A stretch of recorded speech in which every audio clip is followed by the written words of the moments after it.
Happy Magical Monday, everyone. Welcome to my channel, Melissa and the Magic. I'm Melissa, and thank you so much for being here today. You could be anywhere in the world right now, both in person and online, and you're choosing to be here with me, and it means so much. So today I have something kind of a banger, actually, that I am so excited to share with you guys. We are going to talk all about budgeting for your Disney World vacation. Now, obviously, Disney World is not super affordable, but there are definitely ways that you can manage your funds and make those dollars stretch. Let's say that you're either working towards booking that vacation or you've already booked it. These are going to still apply no matter what, no matter if you leave in 2 days, 20 days, or 20 months. This will be applicable to anybody, depending on where you are in the process. You might not be able to utilize all of the deals that I'm gonna talk about today, but you'll still be able to at least potentially snag a few deals here and there. Now, the first one that I wanna talk about is the Target Red Card. If you don't have one, definitely sign up. There are 3 options. They recently added a new one, which is the reloadable card. So essentially you'll go into the store and load funds, or you can transfer from a bank account. They also have a debit and a credit option. We do not do credit in our household, so we went for the debit and the reloadable options. Why do I need a Target Red Card? Here's why.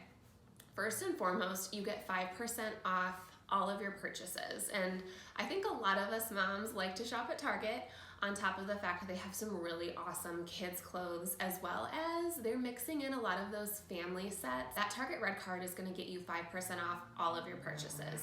That includes Disney gift cards. Yes, you heard that right. Disney gift cards, you can get 5% off. There are also a few other gift cards that you can purchase using your Target Red Card. And one of those that we often invest in is a Starbucks gift card. I will say 9 times out of 10, the one thing that we do consistently for our daughter is we will pre-purchase Starbucks gift cards and Disney gift cards. And essentially that money that's on those gift cards is her budget for our Disney trip. Now let's talk about another perk that Target offers, and that's the Target Circle. So for any reason you're just not into the red card thing, it just seems like it's too much work to sign up for, whatever the case may be, you can still sign up for that Target Circle app. And I highly recommend this for a few different reasons. Number one, every so often they offer really awesome promotions. And this is dependent on the user. Not every user gets the same deals. So currently I have a promotion that for every $100 I spend, I will earn a tick mark in my spending category. And if I do that 3 times, then I will get a $25 Target gift card loaded onto my account. They also do birthday discounts, teacher discounts during certain times of the year, as well as just randomly I'll receive a 5 or a 10% off my entire purchase every so often loaded onto my account. So even if you don't do that red card, signing up for Target Circle and looking in your wallet and specifically going to the Target Circle deal section is going to be crucial to saving a few extra dollars here and there. Now let's talk about the Fetch app. The Fetch app is one of my favorites, essentially how I budget my Starbucks. So what you'll do is any purchase that you make, you scan it into the app, and it's so simple. You open up the app, you scan it in, and every purchase that you make is 25 points. You can also purchase additional items that will go towards bonus points, and they have those listed on the home screen. So for example, a case of Miller Lite got us an additional 2,000 bonus points. You can assume that for every 1,000 points you have, that equates to $1, and you can redeem your rewards in $5 and $10 increments most of the time. Some companies do have $3 increments, but at that point, I would say just save your points and keep saving up, because it'll make a huge difference in the long run when it comes to like stacking your points together and getting the most that you can get out of those points. The common misconception with this is that you have to purchase from certain stores. You do not. People also think that you can only get points based on their promotional items. That is false. Like I said, anytime you scan in a receipt, that gets you 25 points immediately. Now they do have some really awesome rewards when you sign up, so I'll link my referral code down below. You and I will get points.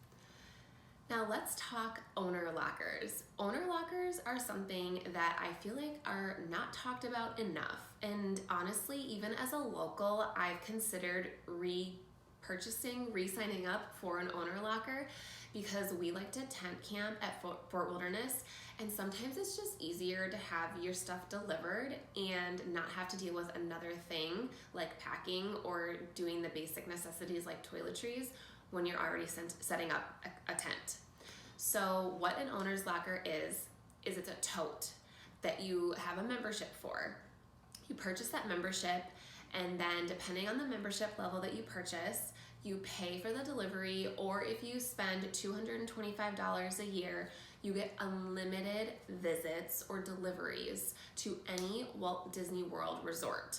They do also partner with some Good Neighbor hotels too. Now, if you go to their website, it is not the most user-friendly, but their customer service is phenomenal, and they'll answer any questions that you have.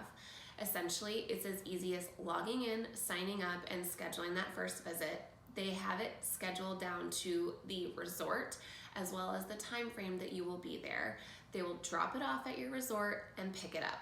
I will say the only downfall about staying value is that most of the time Bell Services will not deliver this to your room, whereas when I've stayed moderate and deluxe, if I call down and say, hey, I have an owner's locker, would you be so kind to bring it to my room? Most of the time they will. I have had some pushback on it, not recently because I don't have it, but the last time that I used it, when I was at a Good Neighbor resort, they did not bring it up to my room, and it's pretty heavy, so it was a little challenging to get it to and from my room, but I prevailed. It's obviously an upfront investment, and depending on the package that you get, you may or may not be spending per delivery. Now, even if you get the lowest tier package, you still get that first delivery free. So if you're only going to Disney once a year, then that package is probably going to be great for you anyways. Now, if you go multiple times a year, I definitely do recommend the highest tier package. For me, it's not so much about like cost effective as it is budgeting. So if I know that if I have a flat amount of $225 every single year, and that's going towards my owner locker, then I don't have to worry about randomly paying here and there or adding on $30 or whatever the cost is every single time that I plan my trip. It's essentially prepaid for. Now, if you go to Disney World multiple times a year, then that option is already going to be the most budget friendly for you too. There is a $75 sign-up fee on top of your membership fee, and like I said, that sign-up fee does include that first delivery for you. One other thing that I really love that I just recently discovered is that they will store your golf clubs as well. And this is something that now that we've been golfing a lot more at Disney World, I wish I would have known about, because we totally would have invested in an extra set of golf clubs for my husband to be able to golf when we're at Disney World, because let's be honest, he's not so much of a Disney dad, and this definitely would have made his experience at Disney World much better. And they do say that they allow you to store food, beverages, basically anything that you would need. And when I was solo traveling or traveling with Amia down and camping, it was really important to me to have some snacks and just some ready to go food available, just in case we got in super late or super early and we just like wanted to grab a quick snack. And again, we're talking about budgeting here. So that was my way to really make sure that I would budget. They have been in business for 16 years and they do an amazing job. Now, the last one that I want to talk about is the Chase Visa card, and you want to get the Disney one because that will qualify you for some of the perks. They do also have a credit card, but I'm not familiar with that because again, we don't do credit. We just did the debit card, and here are some of the awesome perks. You get 10% off every purchase over $50. Here's the caveat. You have to use that specific Chase debit card or credit card to be able to get that 10% discount. You also get 20% off all Joffrey kiosks, which is a really big savings. So that will end up being a lot more coffee in your stomach and more money in your wallet. You also get access to special meet and greets at Disney's Hollywood Studios as well as Epcot. And that's something that you can easily Google, and it'll show you the time that they do it as well as the location. We personally have not taken advantage of this, and I think it's about time. Making this video is definitely telling me it's time to go check it out. I've heard it's really cool, and also, who doesn't like exclusive stuff? Please let me know if you have any questions. I can definitely go into more detail. And if you have any budgeting advice for others, please feel free to share it in the comments. And don't forget to subscribe to my channel. Every Magical Monday, there will be a new episode.